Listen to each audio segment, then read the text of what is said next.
60s, Montana was the brass-knuckle fist of the American frontier. It was a territory and it was a torch, burning half with pride and half with whiskey. A hot flame that licked at the greed and lust of man. They came here from all over the world, except this man, with his terrible temper. This man came from nowhere. Perhaps I can tell you who he is. He goes by the name of Joe Frail, but you can't even be sure of that.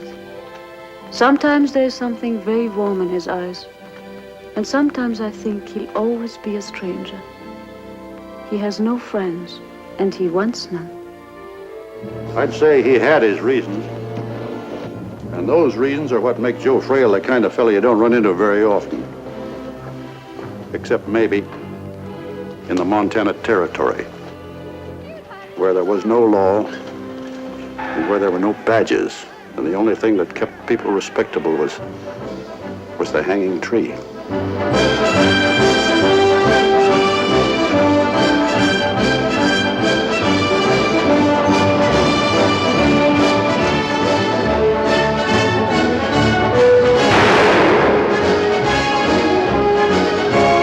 What makes you think you can play with people's lives? It is very cruel the way you draw them to you and then turn them away if they get too close. Someday life will do it to you.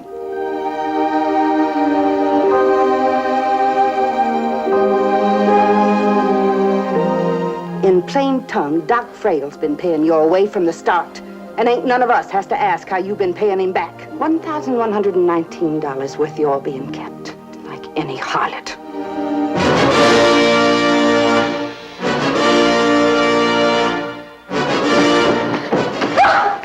She's waited long enough.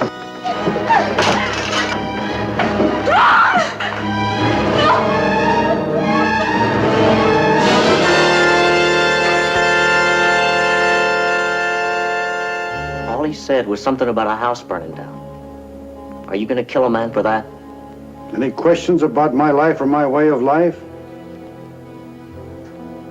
If you ain't the devil, well, he's sure sitting on your shoulder. The hanging tree, the hanging tree,